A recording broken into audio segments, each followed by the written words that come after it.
गत 16 जून सोमवार दिन जननेता कमरेड प्रसन्न पंडा 103तम जन्म जयंती बीटीएम बायपास छकठारे थिबा तांको पूर्ण अवयव प्रतिमूर्ति ठारे पालित हो जाइछि।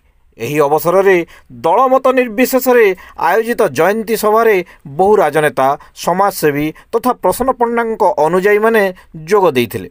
भारतीय कम्युनिस्ट पार्टी जिला संपादक कमरेड सारंगधर मिश्र परिचालन में अनुष्ठित जयंती सभारे झारसुगुड़ा विधायक टंकधर त्रिपाठी मुख्य अतिथि भाव में जोगदे पुष्पमाल्य अर्पण करथिले। सम्मानित अतिथि भाव में एआईटीयूसी राज्य सभापति कमरेड अशोक दास, सीपीआई वरिष्ठ नेता कमरेड क्षीरोद सिंहदेव, जिला वकिल संघ सभापति तथा वरिष्ठ बीजेडी नेता त्रिनाथ गोयल, पूर्व वकिल संघ संपादक तथा वरिष्ठ कांग्रेस नेता प्रशांत त्रिपाठी, सीटू ट्रेड यूनियन नेता कमरेड गौरीशंकर पात्र, कमरेड शंकर बिशोई, डीवाईएफआई युव नेता कमरेड रमाकांत साहू, बीजेपी झारसुगुड़ा ग्रामीण मंडल सभापति डम्बरुधर कंटा, बीजेपी सहर मंडल सभापति अरविंद पाठक, वरिष्ठ बीजेपी कर्मी रघुनाथ पाल एवं मुरली प्रमुख स्वर्गीय पंडा प्रतिमूर्ति श्रद्धासुमन अर्पण करथिले। एही अवसर में विधायक टंकधर त्रिपाठी कमरेड प्रसन्न पंडा स्मृतिचारण करी झारसुगुड़ार जनमानस प्रति तांकर अतुलनीय अवदान